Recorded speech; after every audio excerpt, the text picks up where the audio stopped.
It was the empire on which the sun never set, or as some said, on which the blood never dried. At its height, Britain ruled over a quarter of the world's population.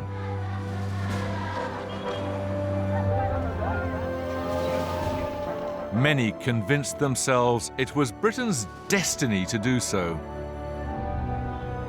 Much of the empire was built on greed and a lust for power.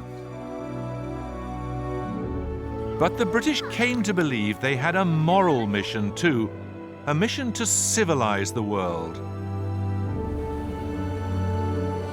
The builders of empire were bold. They were adventurous. Some were ruthless, and some were just a bit unhinged. The sheer expanse of British rule was breathtaking. It stretched from the wilderness of the Arctic to the sands of Arabia and the islands of the Caribbean.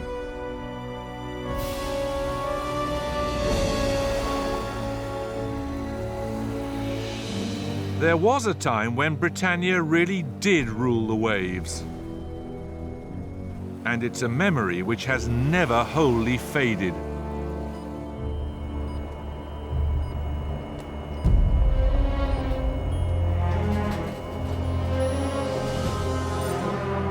Once, the Navy imposed blockades, sank enemy vessels at will, suppressed slavery, mapped the world's uncharted oceans, and generally forced Britain's will onto foreign governments. That heritage helped Britain to believe she's still entitled to a place at the top table in world affairs. How did such a small country get such a big head?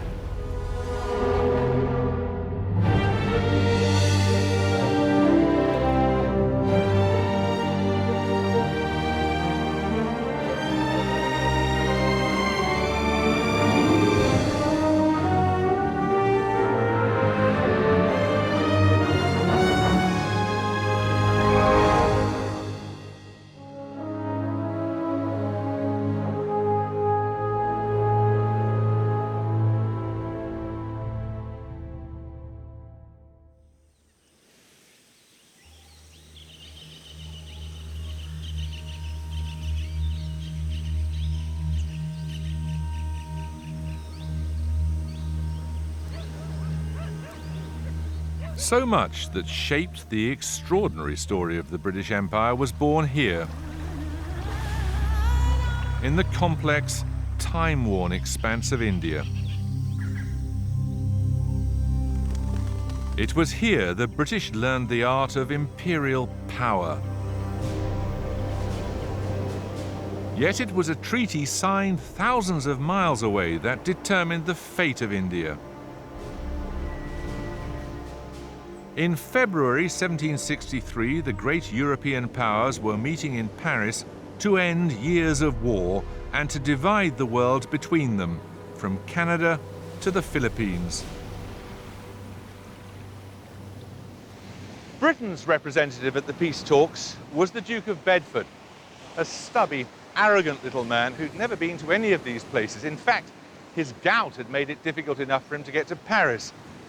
But the Bedfords did pretty well out of the summit. The Duchess was given an 800-piece porcelain dinner service by the King of France, and the Duke got India for the British. The technologically advanced countries of Europe were eyeing up foreign lands for future conquest, and Britain had a head start.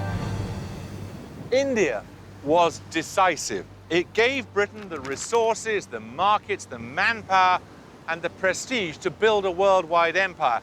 And in the years to come, they worked feverishly to secure that prize. First, Britain took control of the Mediterranean. Then they took the Cape of Good Hope at the bottom of Africa. Then Mauritius in the Indian Ocean. Then Ceylon, now Sri Lanka, of course. And finally, Singapore. A web of strongholds right across the globe. This was the beginning of Britain's time as the undisputed top dog of the world. Yet the whole thing was built upon something decidedly fragile.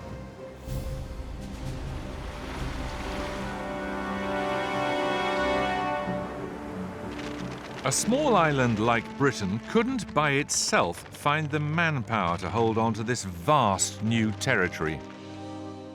So they came up with a system that would become a cornerstone of empire. They paid local soldiers to fight for them. British officers would now lead Indian troops. The colonized would provide the fighting force of colonialism for centuries to come.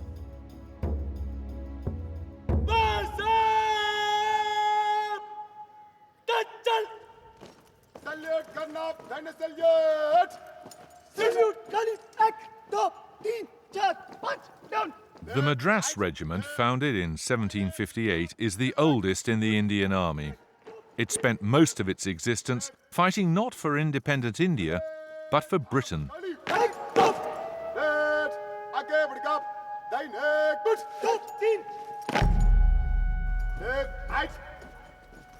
It doesn't bother Captain Dilip Shaker that his regiment helped to build the empire.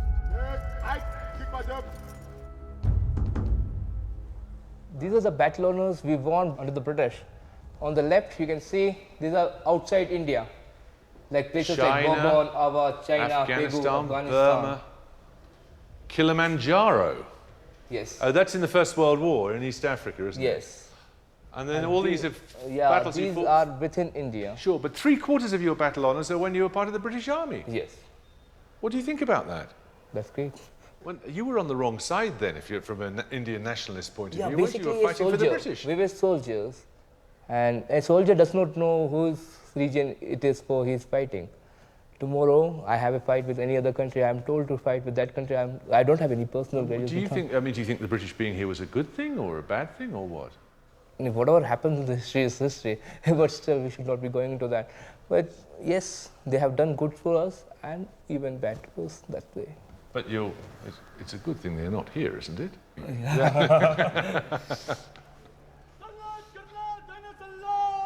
But all the troops you could hire could never control such a huge country.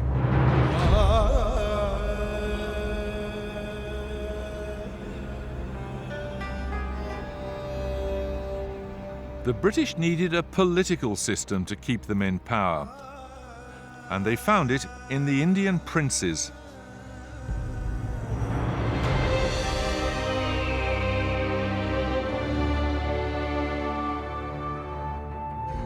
In the mid-1800s, the British invaders signed a treaty with the local ruler here, the Maharaja of Jodhpur.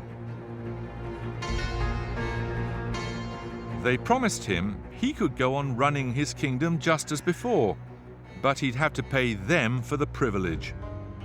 This protection racket would be repeated all over India.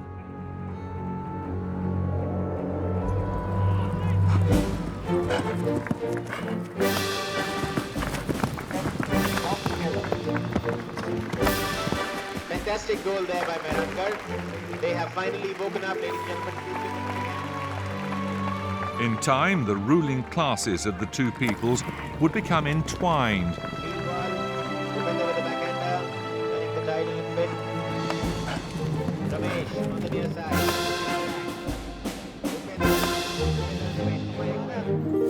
British customs and British dress became part of the trappings of Indian court life.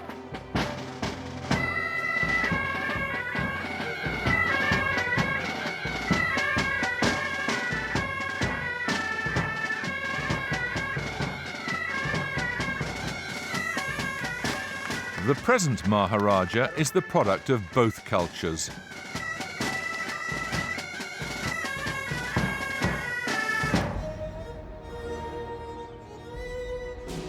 This is the family palace, designed for them by a British architect. Understated little place.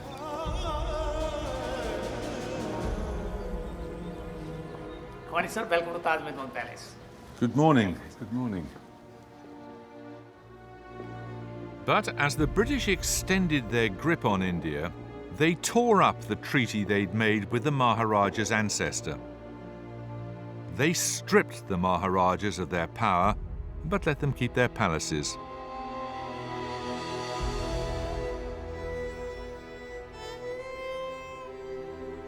This way. This is your drawing room, is it? This is my drawing room, yes. We've tucked ourselves into a little corner of the palace. And all these chaps on the walls there, All are my ancestors, aren't Yes, they? absolutely. That's my father behind you. And that's my great-great-great-grandfather. Great-great-great-grandfather. Splendid beard. Yeah.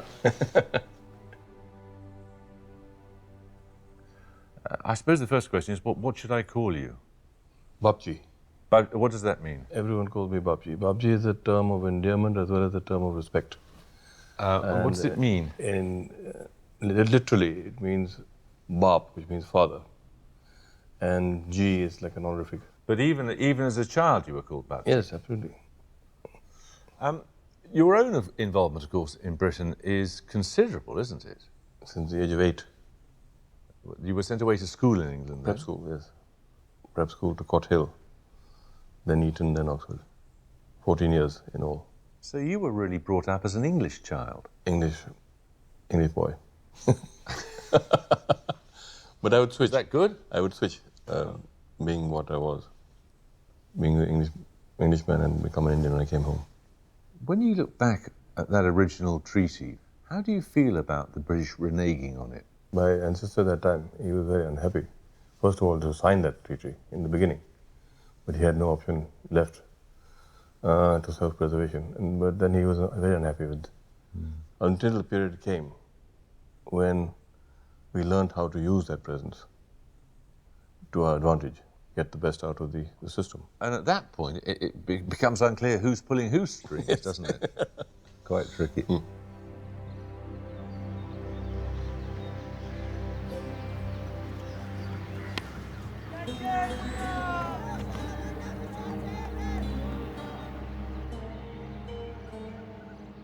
At the heart of British authority was a gigantic confidence trick. It worked for as long as the illusion could be maintained.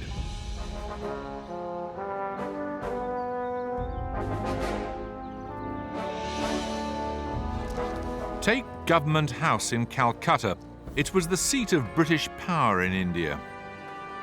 It's still the headquarters of the regional government today.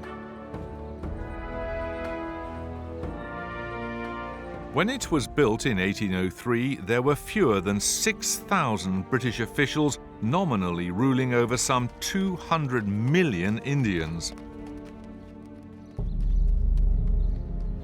As one British Governor-General who lived here put it, if each black man were to take up a handful of sand and by united effort throw it upon the white-faced intruders, we should be buried alive. And that's the reason for the scale, the grandeur, the sheer boastfulness of this place. The idea being, if you look like a ruler, the people will treat you like a ruler.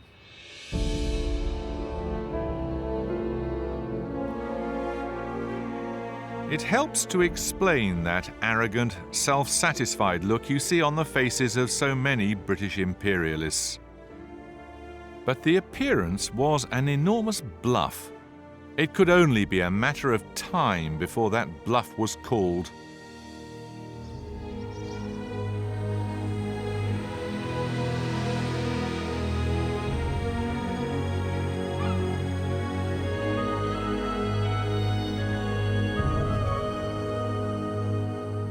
Lucknow in the mid-19th century was, according to visitors, an enchanting place.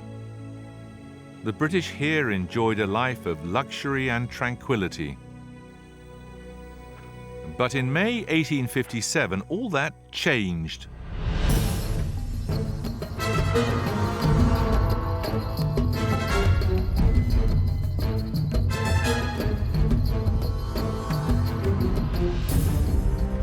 Fired by decades of resentment, Indian troops rose up and killed their own officers. Indian servants murdered British families. The Indian Mutiny, or First Indian War of Independence, had begun. It reached its climax at the British headquarters in Lucknow.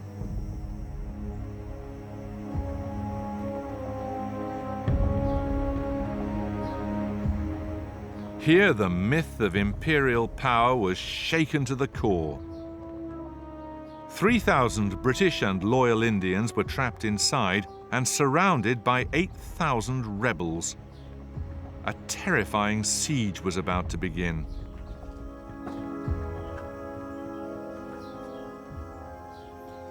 I think these must have been the servants' quarters or the kitchen or something. They're too small to be formal rooms, but the amazing thing about it is that this place was just obviously built to impress the local Indians, and it ends up this scene of complete terrified squalor. I mean, at the height of the siege, there were 10 Europeans dying every day, just here.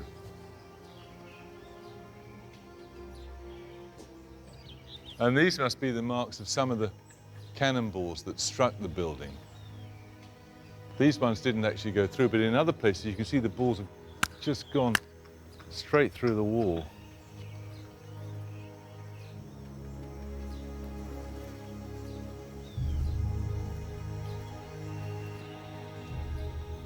And that down there, I think, is what was the banqueting hall.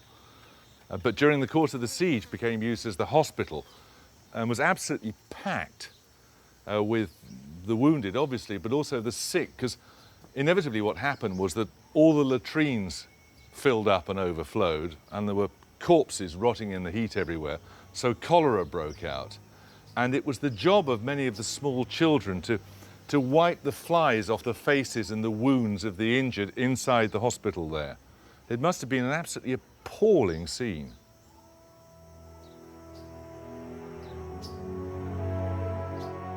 After 4.5 months, British relief forces arrived.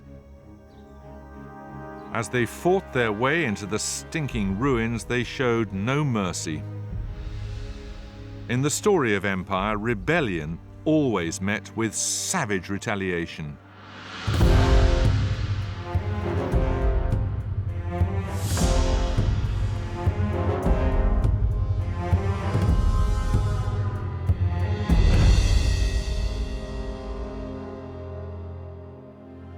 One British commander alone executed 6,000 men. Elsewhere, he flogged suspected mutineers, made them lick blood from the slaughterhouse floor, and then hanged them.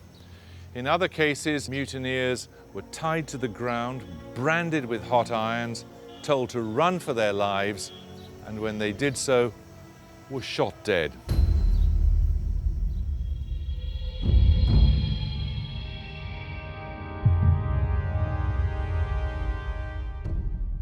It was not enough merely to punish. An example had to be made.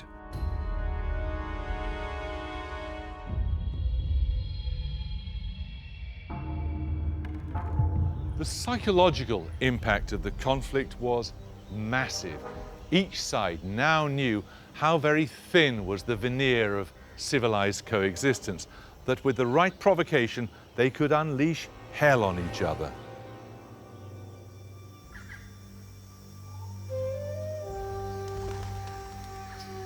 "2,000 men, women and children had perished in the siege. The pretense of British rule had been shattered, the bluff called. And when peace returned, British attitudes hardened. The poet Rudyard Kipling called it wearing knuckle dusters under kid gloves. The British would soon find a new way of showing who was boss. Shukriya.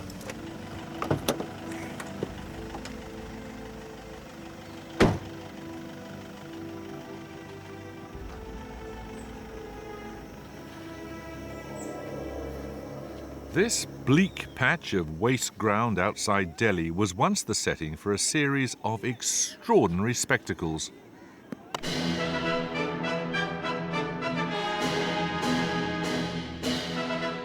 They were called durbars, the Indian word for a meeting between ruler and ruled. It was less a meeting than a ceremonial show of strength. One Indian called it terror in fancy dress.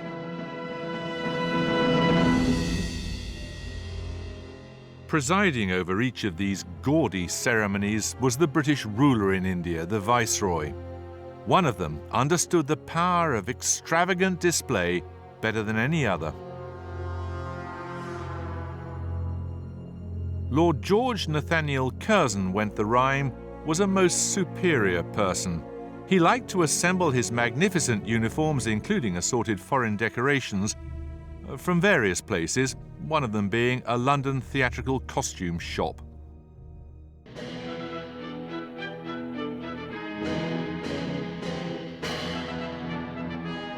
Magnificent events like this were meant to dazzle the country into submission.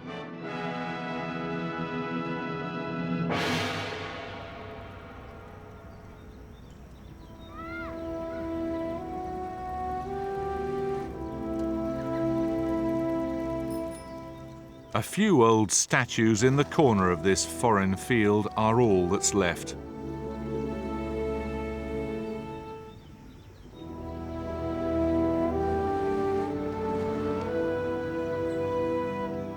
Hello. Even the caretaker of this peculiar place isn't much interested. Hello. Hello. Can I ask you some questions? What do you think of all the statues just down here? इसके बारे में यहाँ तो कोई आता जाता नहीं है, कुछ भी नहीं, ऐसे ही रहता है, कभी आ जाते हैं गोरे लोग कभी कभार. Oh, I'm afraid we're some of the occasional white men. But do you know what happened here? नहीं, मेरे को तो शौक नहीं है, ना मैंने मालूम किया इसके बारे में ज़्यादा. Not very interested. इसके बारे में तो पता है, सब जानते हैं. बाकी एक हुकूमत हमारे मुल्क में आके हुकूमत करा किसी को भी अच्छा नहीं लगता. कोई हमारे घर में आके हम पे हुकूमत चलाए या कुछ कहे तो किसी को भी अपने देश में अच्छा नहीं लगेगा.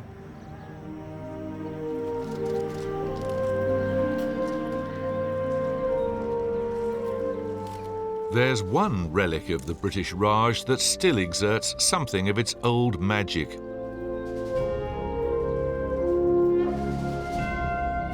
Like the Taj Mahal, the Victoria Memorial is a shrine to a woman, a British queen in the heart of Calcutta.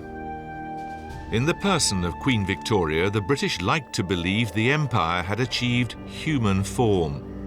They cooked up the resonant but meaningless title of Empress of India for her. But she was more than a title. Victoria was Empress, Mother, virtual god. In the years following the mutiny, over 50 statues of her were commissioned and shipped out from Britain. The Maharaja of Baroda, for example, paid £15,500 for a solid marble statue. And at the feet of it, flowers were regularly laid, and every week it was given a shampoo to keep the old queen looking spruce. Victoria had plenty to smile about. A mix of enterprise and cunning, brutality and pomp had turned India into the biggest, richest and most significant colony in the empire.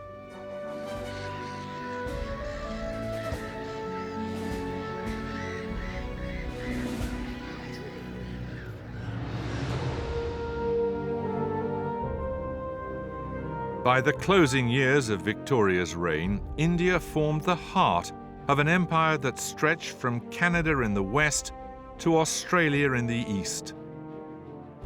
It was time to celebrate.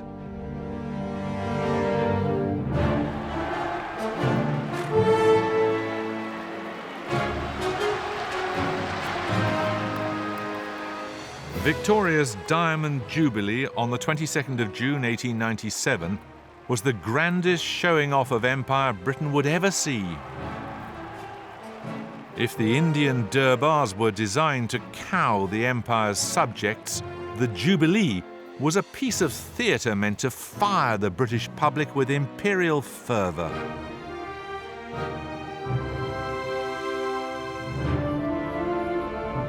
A vast cavalcade made its way across the capital to the so-called parish church of empire, St. Paul's Cathedral.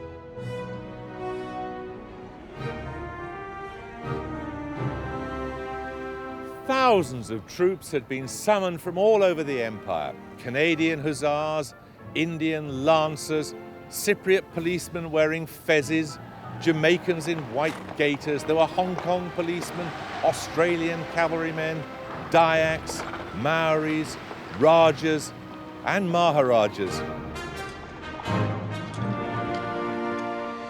In the midst of all this frenzy rode the matriarch of empire.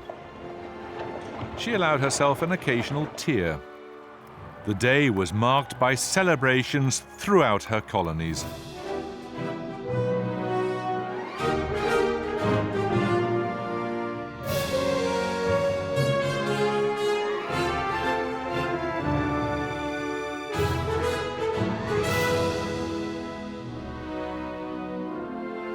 The Daily Mail brought out a special edition in gold ink to mark the occasion. As the procession passed, its star reporter was quite overcome. You begin to understand, as never before, what the empire amounts to. Not only that we possess all these remote, outlandish places, but that we send out a boy and he takes hold of savages and teaches them to obey him and to believe in him and to die for him and the Queen. But not everyone shared this sense of wide-eyed amazement. There were some who looked at the spectacle and wondered. They remembered the splendor of the Roman Empire and how that had fallen. How could an empire that wouldn't stop growing be sustained? And in particular, how could the great prize of India be secured? The answer to that had already taken the British to some pretty unexpected places.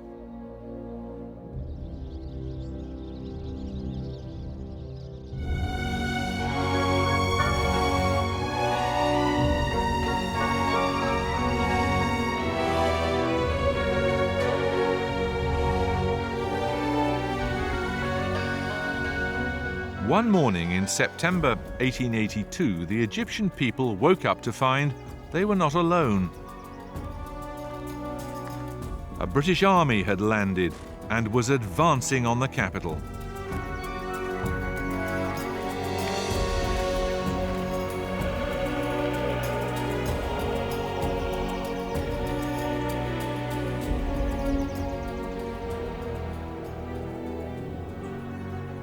Egypt was never part of the empire, you may say, and indeed formally you'd be right. Egypt was an emergency, an anomaly, an experiment, and for a while, a bit of a success. No sooner had British troops landed here than the British government announced they'd be leaving. In fact, they stayed for 70 years. What on earth were they doing here? The reason could be found just across the desert, the Suez Canal. This 120-mile slice through Egyptian territory was the lifeline of the empire, dramatically cutting sailing time to India. Most of the ships passing through it were British. They brought tea and cotton and jute from India and beyond to Britain. They could take troops back to quell another mutiny. Trouble near the canal might spell trouble for Britain.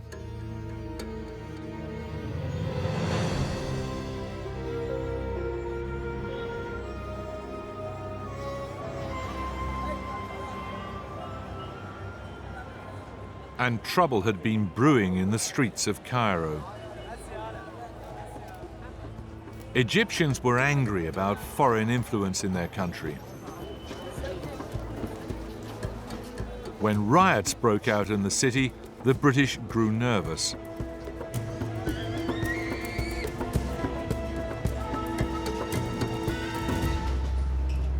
The Cairo riots triggered a classic piece of imperial footwork. The pattern goes like this.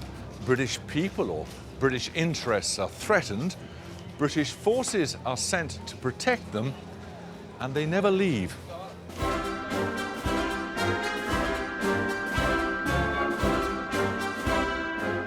In Egypt, they didn't leave because they hardly admitted they'd arrived. Much of the British occupation of Egypt was passed off as little more than a spot of armed tourism.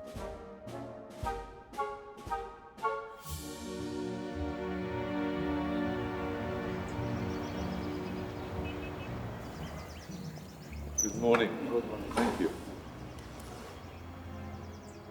For many years, Egypt was run quietly from this building, now the British Embassy. And this was the man who ran it, ruling Egypt for over 20 years and perfecting the strange machinery of British power in the Middle East, Sir Evelyn Baring. Officially, he was just consul general rather than colonial governor, but with 6,000 troops stationed next door, there was no doubt who was in charge. It wasn't just his size that gave him the nickname Overbearing.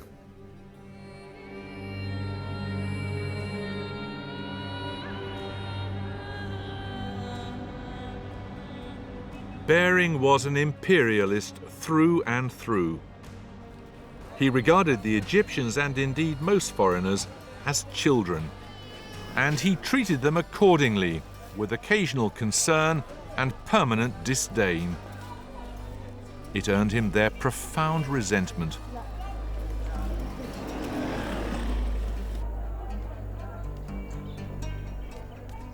Baring allowed the Egyptian elite to imagine they were still running the country.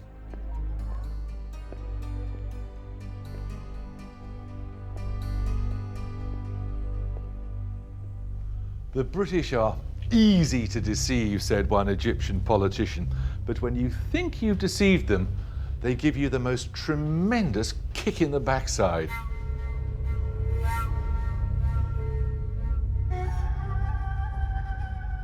Baring was a man who liked to exercise power behind the throne.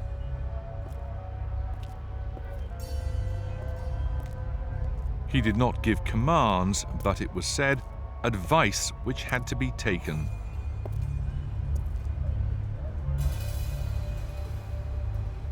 Here, the workings of empire had become almost invisible. The British found a word for it. Egypt was not a colony, it was a protectorate.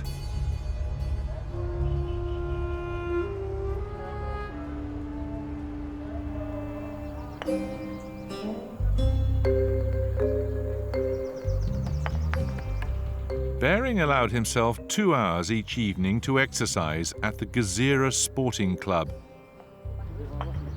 As they did all over the empire, British officials in Cairo repaired to the club at the end of the working day.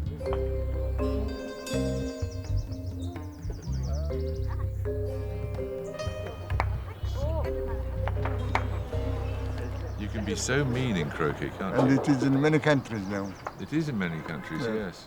حلوة عاملة. Have you been a member here a very long time? In the club, yes, about more than 50 years, 55 years. 55 years. Do you remember when the British were here?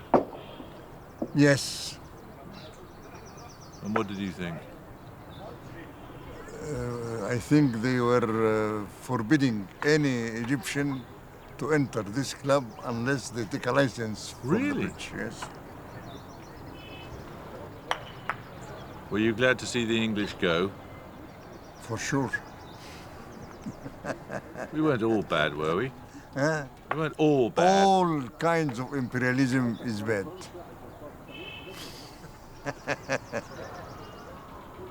But was there nothing good that the British did here? يعني nothing was good. All the time they were here, 70 years, and it was all... 70, more than 70 years. Yes. Did they do nothing good? I think no. Not. How many times did you come to Egypt? Oh, I've been 3 or 4 times. 4 times. Yes, I think. You are most welcome here. Well, it's very nice of you. Thank you very much. Yes. Particularly in light of our This history. is one of the good things which the imperialism did. There you are, you found one thing.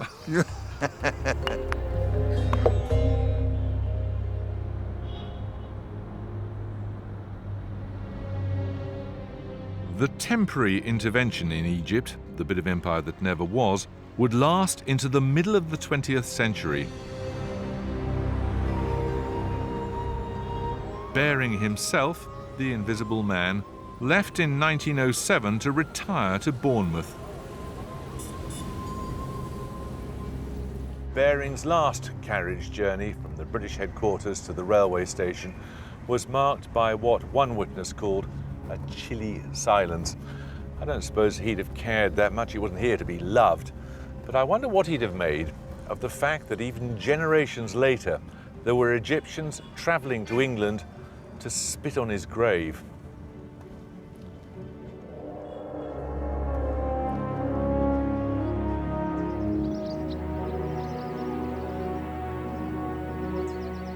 As the 20th century dawned, Britain's sense of its role in the world had given it dangerous delusions about what it could do.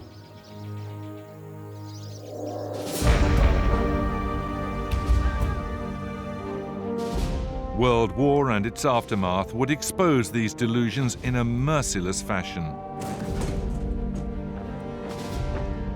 The First World War stretched far beyond the mud and trenches of Northern Europe. It reached into the streets and deserts of Palestine and the Middle East.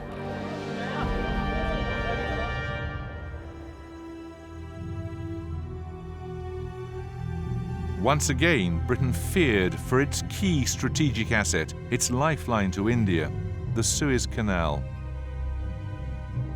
It had to be protected.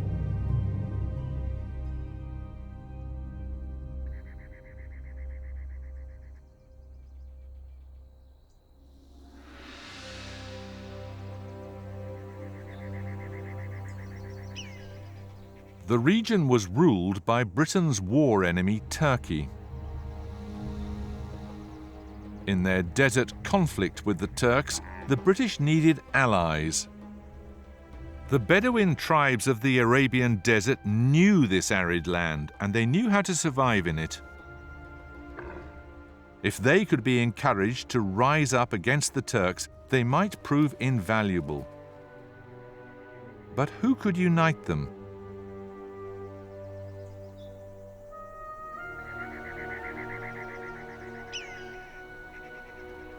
This is the edge of the Sinai Desert. It was here that a young man came on a secret mapping mission for the British Army.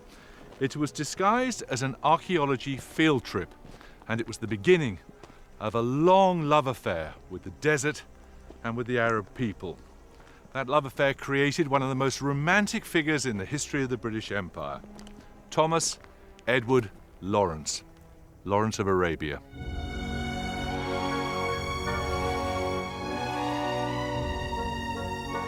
Lawrence, the illegitimate son of an Irish baronet, scholar, archaeologist, linguist, was just the man to charm and inspire the Arabs into a desert revolt.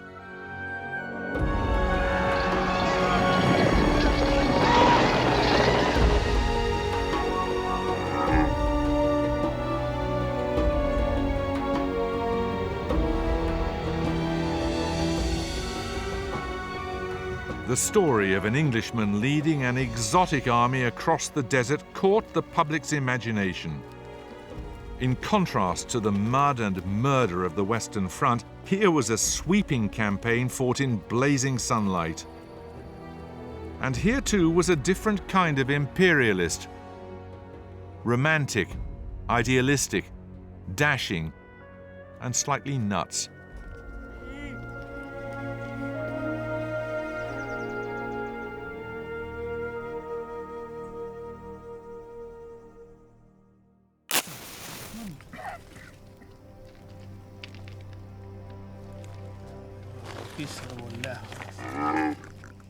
Lawrence had a passion for the Arabs and their way of life.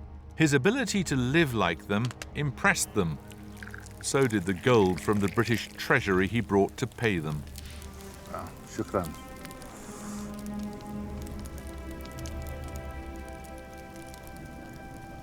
And he gave them something more, a belief in themselves as an Arab nation. As his masters in London had hoped, he coaxed them into fighting with the British, with the promise of their freedom once the war was over. הוא נראה כמו שייך של השייכים, ככה, עם הלבוש הבדואי. Do you think he was a good man? Yeah.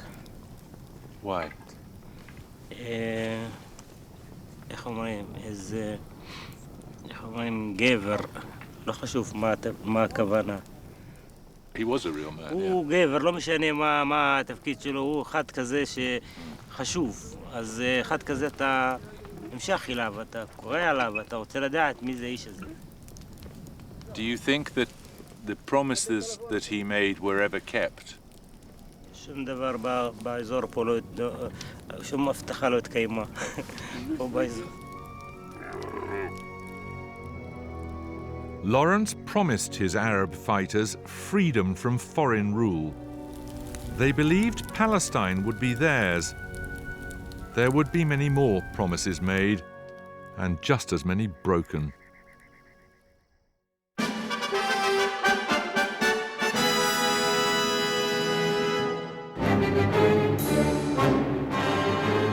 The war in the desert finally brought Britain a string of heady victories. Imperial troops from India, Australia and New Zealand, as well as Britain, swept across the region. By the winter of 1917, the ultimate prize was within their grasp. The holy city itself.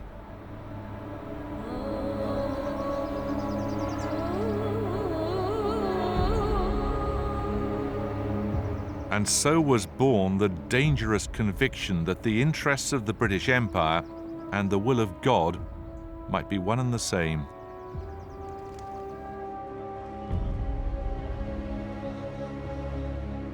For Christians, Jerusalem was sacred as the site of the Church of the Holy Sepulchre, venerated as the place where Christ's body was laid.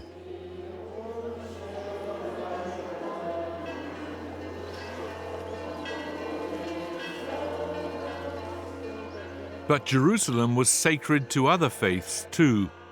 1,000 years before Christ, it was the capital of the Jews.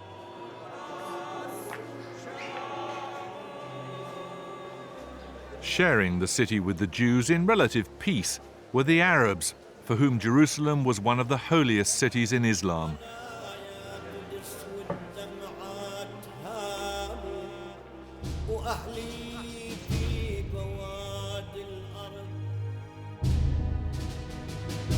For the British Prime Minister Lloyd George, the empire now began to feel like a divine mission.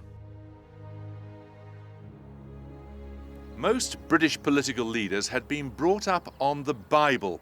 They were steeped in its geography, and as for its history, well, Lloyd George claimed that as a boy he knew the names of the kings of Israel long before he knew the names of the kings of England.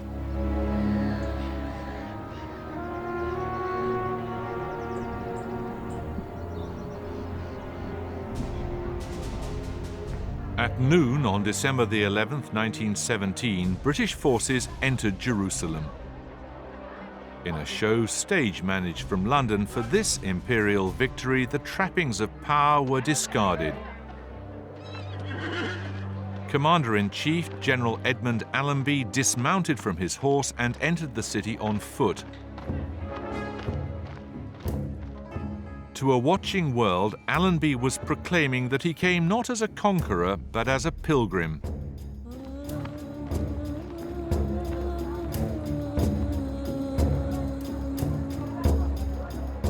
Behind him, in borrowed army uniform, was a jubilant Lawrence. But his joy would prove short-lived. On the walls of the city, Allenby ordered a solemn proclamation from the British government to be read out.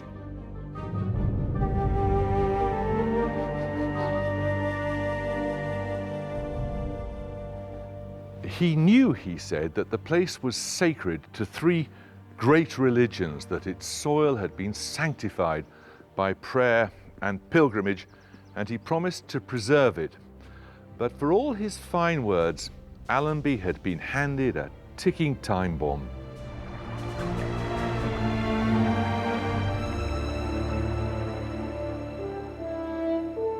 For back in London, the British government had just gone even further.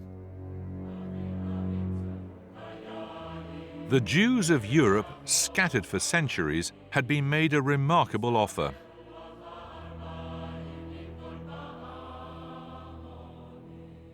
In the Balfour Declaration, the British Foreign Secretary committed Britain to helping the Jews make a home in Palestine.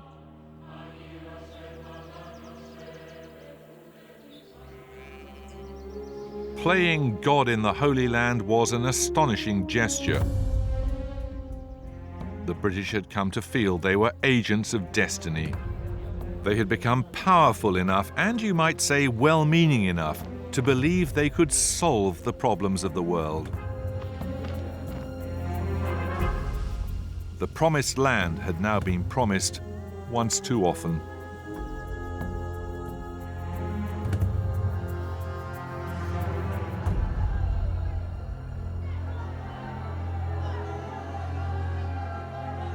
Over the next decade, as more and more Jews arrived in Palestine, tension between them and the Arabs rose.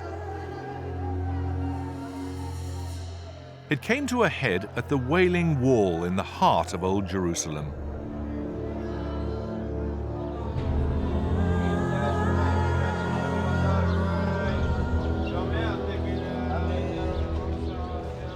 In 1929, riots broke out here at the site sacred to both Jews and Arabs.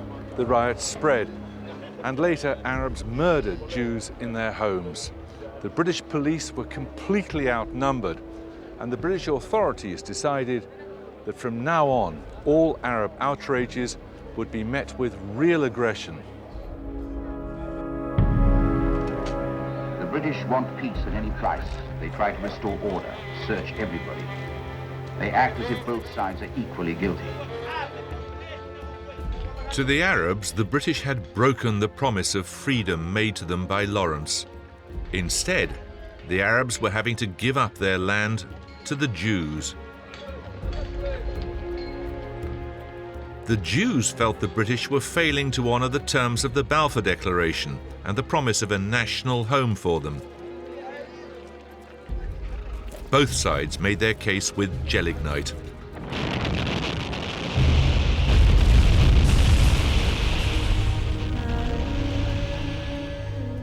Both sides committed appalling atrocities.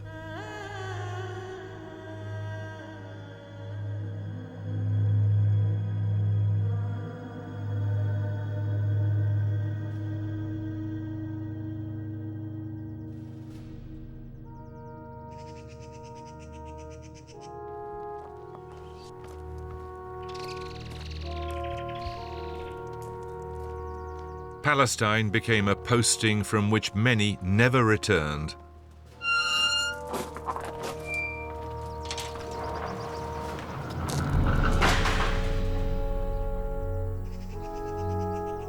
The Protestant cemetery on Mount Zion is full of British graves. Many belong to soldiers, policemen, and civilians who died trying to keep apart two peoples who had previously lived relatively peaceably together.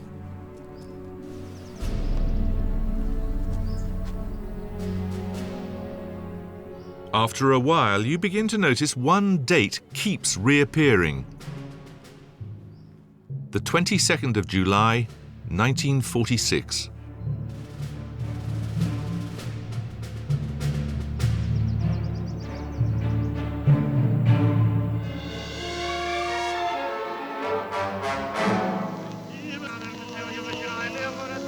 It was in the wing on the right of the picture that the terrorists placed their explosive.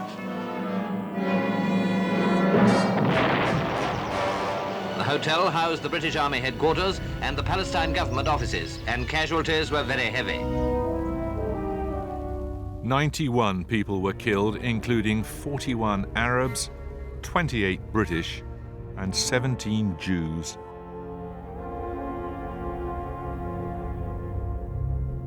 Sarah Agassi was 17 at the time. She was a member of the team of militant Jews who bombed the King David Hotel. Pretending she was just attending a dance, she scouted the hotel for the terrorists, deciding where the bombs should be placed. So they came down here with the bombs, and then what happened?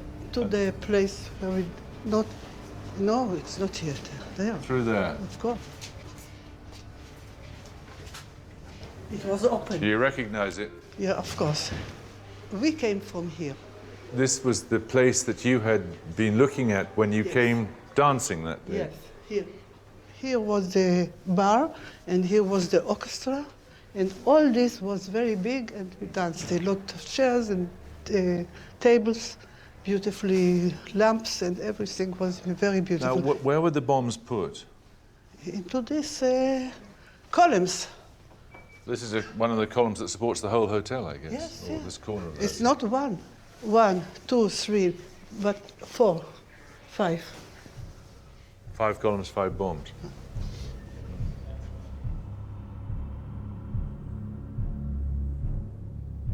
What was your reaction when you heard the bomb go off? What did you think? What did you feel? We were satisfied.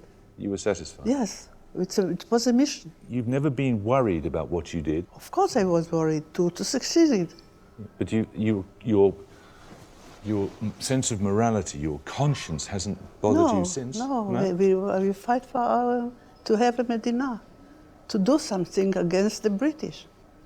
What do you think about it after all this time? This is over 60 years ago now. Have your views changed? לא, לא. למה? זה היה הסמל הבריטי פה, אז תקענו בסמל הבריטי.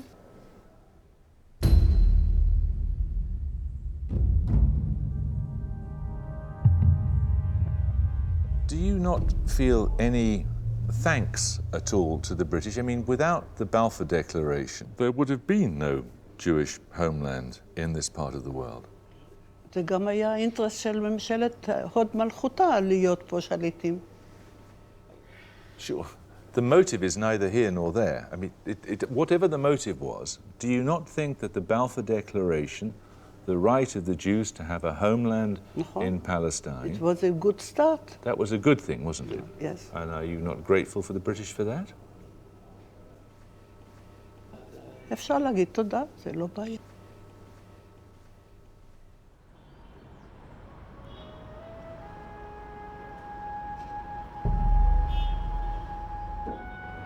It was now a lot less like the Promised Land than hell on earth.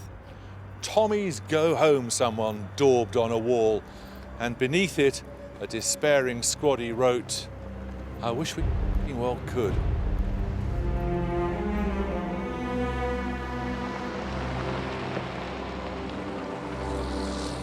What Lawrence called the British love of policing other men's muddles had proved a disaster.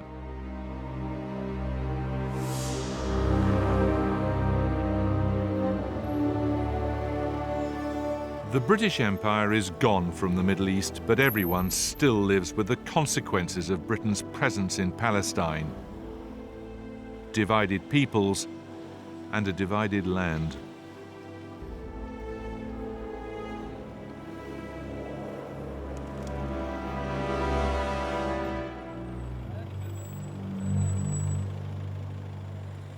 The Middle East taught the British a lesson that all empires have to learn sooner or later, that though you may begin with ambition and come to believe you'll last forever, one day you will have a head-on collision with reality.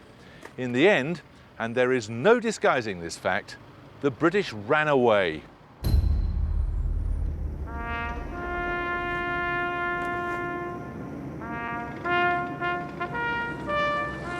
It was May 1948. One departing official commented bitterly, It is surely a new technique in our imperial mission to walk out and leave the pot we placed on the fire to boil over.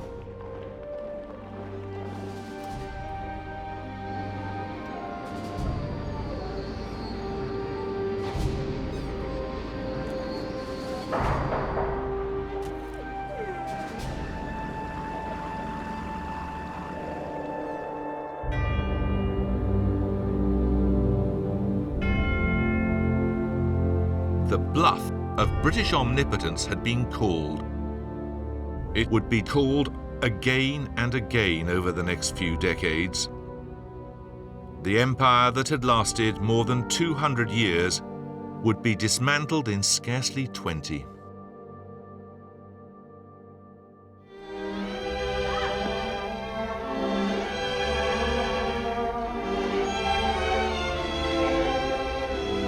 The British were beginning to lose interest.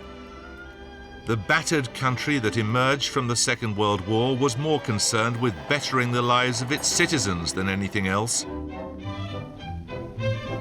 An American politician later remarked that the British people had decided they preferred free aspirins and false teeth to a role in the world.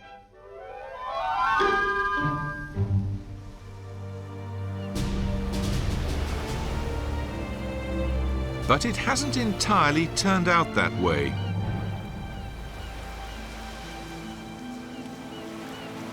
In fact, we've done anything but climb into the back seat.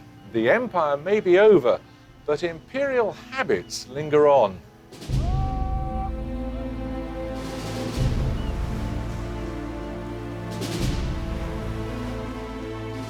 In the last 3 decades, Britain has embarked on 7 foreign wars.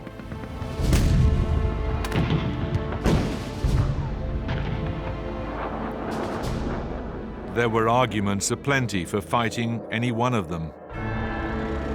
But you can't help wondering if, without the memory of empire, Britain would have plunged in quite so readily.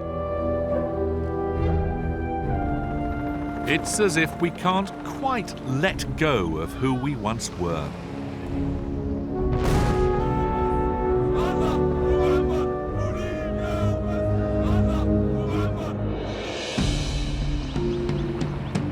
Still to come, how Britain grew rich on profits from the drug trade and from the traffic in human beings. How it brought Christianity to Africa and the gospel of sport to the world. And next time, how British men and women made themselves at home in the far-flung colonies of empire.